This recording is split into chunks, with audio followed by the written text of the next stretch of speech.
আমাকে দেখেই বুঝতে পারছো যে আমি হাফ রেডি হয়ে গেছি। হ্যাঁ, ফুল রেডি হয়নি, তার কারণ এখনো লিপস্টিক পরে। সুন্দর একটা ওয়েদার রয়েছে, আর এই যে প্রাণ ভরে নিঃশ্বাস নিচ্ছি তার কারণ ঠিক লাগছে আমার চুলটা।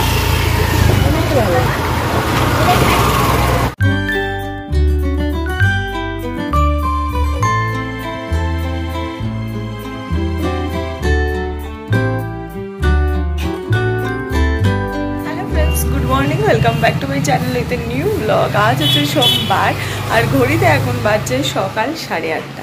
এনিওয়েজ চলো আজকে দিনটা এখন থেকেই শুরু করছি, আর তোমরাও দেখতে থাকো আজকে সারাদিন আমি ঠিকই করে কাটাচ্ছি। তো চলো আজকে দিনটা এখন থেকেই শুরু করে দিই। আজকে সকাল সকাল ওয়েদারটা ভীষণ ভীষণ সুন্দর লাগছে, মানে সেই একটা মাঝখানের 2-3 দিন ধরে একটা ঠান্ডা হাওয়া দিচ্ছিল, আর ওয়েদারটা কিরকম ছিল সেরকম নেই। আজকে ভীষণ সুন্দর একটা ওয়েদার রয়েছে, আর এই যে প্রাণ ভরে নিঃশ্বাস নিচ্ছি তার কারণ কি বলতো, বাইরে খুব সুন্দর একটা মনে হচ্ছে ফ্রেশ অক্সিজেন পাওয়া যাচ্ছে আজকে সকালবেলা। তো হ্যাঁ, সকাল থেকে উঠে আমার এরকমটাই মনে হচ্ছে, কারণ ওয়েদারটা ভীষণ ভীষণ সুন্দর। যদিও এখনও রোদ ফোদ কিছুই ওঠেনি, একটুখানি হালকা হালকা রোদ আছে, কিন্তু হ্যাঁ তাও আমার সকালের এটাই খুব ভাল লাগে। চারপাশটা বেশ একটুখানি মনে হয় চুপচাপ, কি সুন্দর ধীরে সুস্থে বেলাটা শুরু হচ্ছে। তো এই জন্য সকালের এই টাইমটা আমার নিজের কাছে খুব পছন্দের একটা সময়। আর একটা জিনিস দেখবে, এই গাছটা দেখো পুরো ন্যাড়া হয়ে গেছে। হ্যাঁ, এটা কি ফুরুষ গাছ বা এরকম কিছু নাম আছে, গাছটা যখন হবে দেখতে পাবে পুরো ন্যাড়া হয়েছে, কিন্তু এই দেখো নতুন পাতা গজানোরও সময় এসে গেছে, তাই এইখানটাতে কি সুন্দর নতুন কচি কচি পাতা গজিয়েছে।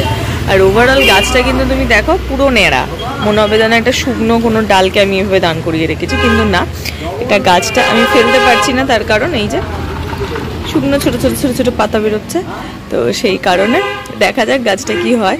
আমি তো ভেবেছিলাম গাছটা হয়তো মরেই যাবে, কিন্তু না, এই যে এইখানে সমস্ত ছোট্ট ছোট্ট করে পাতা বেরোচ্ছে। আর এই হচ্ছে আমার গোলাপ গাছ, যেটা ফুল হয়ে যাওয়ার পর এই দেখো এখান থেকেও পাতা বেরোনো শুরু হয়ে গেছে। আর আমার রঙ্গন, একে নিয়ে আমি কী বলবো, আমার সবচেয়ে পছন্দের একটা কালারের গাছ এটা। এই গাছটা আমি যতবার দেখি আমার মনটা ভালো হয়ে যায়, কারণ কালারটার জন্য। ডার্ফ বা কিছু একটা এই গাছটার নাম, রঙ্গনটাকে বলে। তো এই গাছটাতে এখন ভরে ভরে কুড়ি এসেছে, দেখো এই কুড়ি, ওই ধারে কুড়ি, ওই দিকে দুটো, এইখানে একটা, ওই দিকে একটা, মানে ভরে ভরে কুড়ি এসেছে এই গাছটাতে এখন। আমি জানি না কেন এতদিন আমি এই গাছটা পেয়েছিলাম, কিন্তু এই যে এখন কুড়ি আসছে, আমার মনটা খুব ভালো হয়ে যাচ্ছে। তোমরা তো জানোই যে এই রঙ্গন গাছটা আমাকে একজন গিফট করেছিল আমার অফিসে। তো যবে থেকে গিফট করেছিল না, তবে থেকে আমার মানে ফুল কোনোদিন ফুটছে না, আমার মনটা খুব খারাপ ছিল যে গিফট করলে এতটা ভালোবেসে ফুল কেন ফুটছে না। আর ব্যালকানিতে যেটা আছে তাতে অনেকবার ফুল ফুটেছে লাল কালারে, ওটা হচ্ছে একটুখানি অরেঞ্জিশ কালারের, তো তাতে অনেকবার ফুল ফুটেছে। তো আমার মনটা খুব খারাপ লাগতো কি এটা কেন ফুটছে না। আর আমি ওর সঙ্গে গল্প করেছিলাম গাছটা নিয়ে, এই কালারটাকে নিয়ে, তো এটা কেন ফুটছে না এই নিয়ে খুব মন খারাপ ছিল আমার। কিন্তু আমাকে এখন এই গাছটা ঢেলে দিয়ে দিয়েছে, প্রায় একসঙ্গে 5-6টার বেশি কুড়ি ফুটেছে, আর সব কটাই ফুটবো হয়ে রয়েছে। ভাবো তো যদি সব কটা কুড়ি একসঙ্গে ফোটে তাহলে না জানি কতটা সুন্দর দেখতে লাগবে, কিন্তু সব কটা তো একসঙ্গে ফুটবে না। কিন্তু হ্যাঁ, মানে খুব ভালো লাগছে যে কেউ একজন দিয়েছিল, সেটা অ্যাটলিস্ট আমি যত্ন করে রেখেছি, তাই এতগুলো ফুল ফুটছে, এটা খুব ভালো আমার কাছে। ভিডিওটা আপলোডে বসিয়ে এবার একদম তাড়াতাড়ি করে স্নানে যাব। আর আজকে মাকে বলেছি যে একটুখানি খাইয়ে দেবে, তার কারণ কি বলো তো, তার কারণ কালকেই তো সদ্য হাতে নেল পলিশ পরছে, নেল পলিশের কালারটা জাস্ট দেখো, দেখেছো এই যে এই কালার। তো ভালো করে তোমাদেরকে পরে দেখাচ্ছি। তো এইটা যেহেতু নেল পলিশের কালার, তো এই যেহেতু আমি যখনই খাবার আমাদের বাঙালি রান্নাবান্না জানোই, বাঙালি রান্নাবান্নাতে হলুদ মানে মাস্ট থাকবে, সেটা একটু বেশি পরিমাণেই থাকে। তো ওই হলুদ একটুখানি যদি লাগে ব্যাস এটা পুরো ভন্ডুল হয়ে যায়। তো সেই কারণে মাকে বললাম আজকে একটু খাইয়ে দেবে, কালকেই পড়লাম, অন্তত 2 দিন একটু এটার মান সম্মানটা আমি দিই, তারপর আমি নর্মালি যেরকম খাওয়া সেরকম খাবো। হ্যাঁ, এক্সটেনশন যেরকম করি সেই মানে করার পর যতদিন মেনটেন করেছি ততদিন তো ডেফিনেটলি করবো না, বাট হ্যাঁ যদি 1-2 দিন করতে পারি তাহলে আর কি ভালো লাগবে। মা বললো ঠিক আছে তাড়াতাড়ি স্নানে যা, স্নান করে আয়, তারপরে আমি দেখছি বলেছে যখন তারপরে খাইয়েই দেবে। তো সেই জন্য আমি তাড়াতাড়ি উঠে এলাম যে ভিডিওটাকে আপলোডে বসিয়ে নিয়ে তাড়াতাড়ি করে যাই। আর আমার মনের খচখচানি কিন্তু এখনও দূর হয়নি, সেটা এখনও চলছে। সকাল থেকে বলিনি বটে, কিন্তু খঁচখঁচানি কিন্তু আমার মনে চলছে এখনো। কতদিন থাকবে নেভার নো। আমাকে দেখেই বুঝতে পারছো যে আমি হাফ রেডি হয়ে গেছি। হ্যাঁ, ফুল রেডি হয়নি, তার কারণ এখনো লিপস্টিক পরাটা বাকি আছে। আর এই লিপস্টিক যেটার জন্য আমি শনিবার থেকে ওয়েট করছি কখন সোমবার আসবে, কখন আমি লিপস্টিকটা পরতে পারবো। কী লিপস্টিক সেটা তোমাদেরকে আমি দেখিয়ে দিয়েছি, যে সেদিনকে আমি যেটা অর্ডার করেছিলাম সেইটা। কিন্তু সেইটার কালারটা দেখে আমি সেদিন থেকে মানে সুপার এক্সাইটেড ছিলাম যে কখন আমি ওই লিপস্টিকটা পরবো। তো সেই লিপস্টিকটা পরবো বলে আজকে এই ড্রেসটা পরেছি, যাতে এটার সঙ্গে ওটা ম্যাচ করে। তো চলো আগে লিপস্টিকটা পরি আর তোমাদেরকে দেখাই যে কেমন লাগছে। ইভেন নিজেও দেখি নিজের উপর ওটা কেমন লাগছে। তো চলো আগে পরে নি, তারপর তোমাদেরকে দেখাচ্ছি। তো প্রচন্ড এক্সাইটেড আছে আমি লিপস্টিকটা নিয়ে, যে আদৌ আমাকে ভালো লাগবে কি লাগবে না। তারপরে চুল টুল কেটে ফেলেছি, লুকসটা কিরকম একটা লাগছে সেটা লাগবে কি, যদিও ক্যামেরায় আমাকে চেঞ্জ লাগছে না খুব একটা, বাট তাও চলো দেখি। এই ঘরে এসেছি কারণ এই ঘরে গান চলছে, ওখানে ভিডিও করা যাবে না। দেখে নি, এই যে আমি ফুল রেডি হয়ে গেছি। চলো এবার বেরাবো। এই ড্রেসটাই পরলাম কারণ ড্রেসের সঙ্গে লিপস্টিকটা যাবে বলে। এবার তোমাদের দেখাই লিপস্টিকটার প্রপার কালার কি। এই হচ্ছে সেই শেডটা যেটা আমার প্রচণ্ড ভালো লেগেছে, তার কারণ এরকম ন্যাচারাল নিউড শেড আমি খুব পছন্দ করি। যদিও আমি একটুখানি ভাইব্রেন্ট মানে একটুখানি ডার্ক কালার আমার খুব ভালো লাগে, তাতে মুখ খুব ব্রাইট লাগে ডেফিনেটলি, কিন্তু এরকম হালকা নিউড শেড খুব ভালো লাগে, একটু ন্যাচারাল লাগে যে হ্যাঁ কিছু নেই। তো সেই কারণে আমার নিউড শেডগুলো আজকাল খুব পছন্দ হচ্ছে। আমার ইচ্ছা আছে যে সমস্ত ধরনের নিউড শেড একটা কিনে রাখবো, যাতে সমস্ত পারপাস অকেশনে পড়তে পারি। তো চলো, আজ তো কাকু আসবে না, তো সেই ক্ষেত্রে আমাকেই নিচে নেমে রিক্সা খুঁজতে হবে। তো মা অলরেডি নেমে গেছে, আমিও তাড়াতাড়ি যাই, গিয়ে দেখি পাই কিনা। অলরেডি পেয়ে গেছে রিক্সা, তাড়াতাড়ি উঠে পড়ি। দাও টাটা। ঠিক লাগছে আমার চুলটা?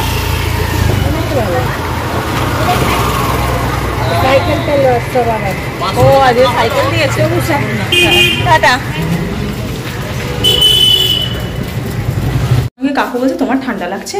আমি বলছি না না, মায়ের জন্য। সে খুলে ফেলো, যা গরম বাইরে। আমি বলছি গরম তো করছেই, মায়ের জন্য চাপা দিলুম।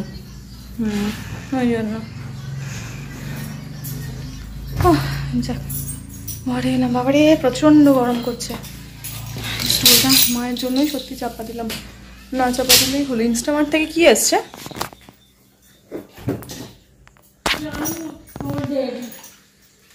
রেডি দিয়েছ অর্ডার? চলুনি কেন? ও ইয়ে আফটার সেভ লোশন। যাই হোক, ফিরে পড়েছি বাড়িতে, এবার একটু শান্তি। মা গো মা, যতক্ষণ না ঘরে আসি ততক্ষণ মানে অশান্তি চলে। এলাম এবার একটু শান্তি।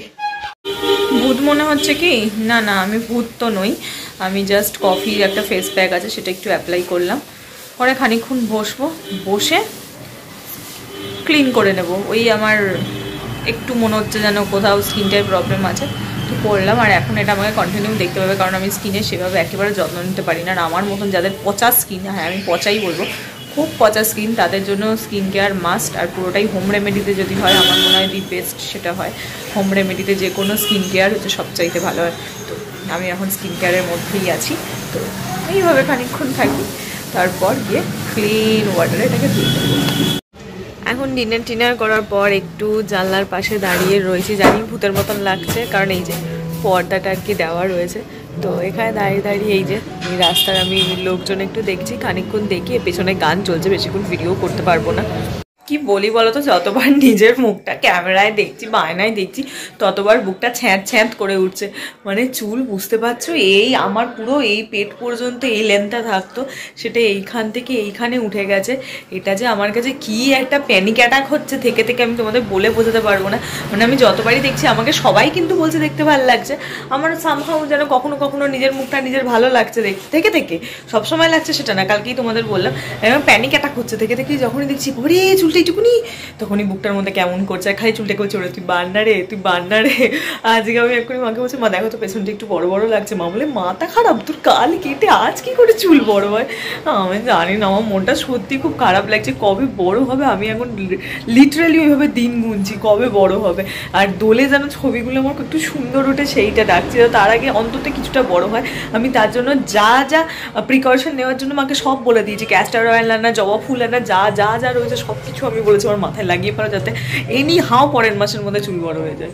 তো তোমরা প্লিজ জানিও আমাকে কেমন লাগছে। তোমরা যতক্ষণ না জানাচ্ছো ততক্ষণ আমার মনটা খুঁতখুতানি লেগেই থাকবে, আর এটা কেমন একটা চলবেই। দেখো আমার মানে এই যে দুঃখ আমি কোথায় রাখবো, আর কবে তোমাদেরকে এই দুঃখর কথা বলা আমি থামাবো আমি নিজেই জানি না। আর পিছনে হাত দিচ্ছি, চুল পাচ্ছি না, সে কত উপরে উঠে গেছে। আমার মনটা খুবই কষ্টে আছে গো, খুবই আমি কষ্টে আছি। চুল কাটার পর থেকে পয়সাও দিলাম আর দুঃখ কষ্টতে ভরেও রয়েছি। অদ্ভুত একটা ফিলিং। হ্যাঁ, লোকে পয়সা খরচা করে আনন্দ পায়, আমি পয়সা খরচা করে দুঃখ নিয়ে ঘরে এসেছি। যাই হোক চলো, এটা এখন আমার ডেলিকার কাহানি হয়ে যাবে, তোমাদেরকে রোজই কম বেশি করে এটা আমার শুনতে হবে আমার এই দুঃখের কথা। বাট হ্যাঁ, কিছু করার নেই। তো চলো টাটা, আজ ভিডিওটা এইটুকুনি রাখছি। আমার খাট দেখে বুঝতেই পেরেছি আমি খাটে উঠে পড়েছি, মানে আমার ব্যাকগ্রাউন্ড দেখে খাটে উঠে পড়েছি। তো খাটে যখন উঠে পড়েছি এবার ঘুমাবো, ভিডিও এডিট করবো, এই হচ্ছে কাজ। তো ভিডিও এডিট করার আগে এখন একটা মিনি ব্লগ পোস্ট করবো, দেন আমি এডিট করবো, দেন আমি শোবো। তো এখন অনেক কটা কাজ আছে। তো চলো এই ভিডিওটা আর লম্বা করছি না, ভিডিওটা আজ এইটুকুনি রাখছি। তোমাদের সঙ্গে দেখা হচ্ছে কাল সকাল সকাল একটা নতুন ভিডিওতে। আর আজকের ভিডিওতে যদি কিছু ভালো লাগে প্লিজ লাইক করো, শেয়ার করো আর সাবস্ক্রাইব করো আমার চ্যানেলটা। এক নিঃশ্বাসে টানা অনেকটা কথা বলে দিলাম। হ্যাঁ প্লিজ যদি ভালো লাগে লাইক করো, শেয়ার করো, সাবস্ক্রাইব করো। তো চলো টাটা, বাই বাই, দেখা হচ্ছে কাল সকাল সকাল একটা নতুন ভিডিওতে। বাই।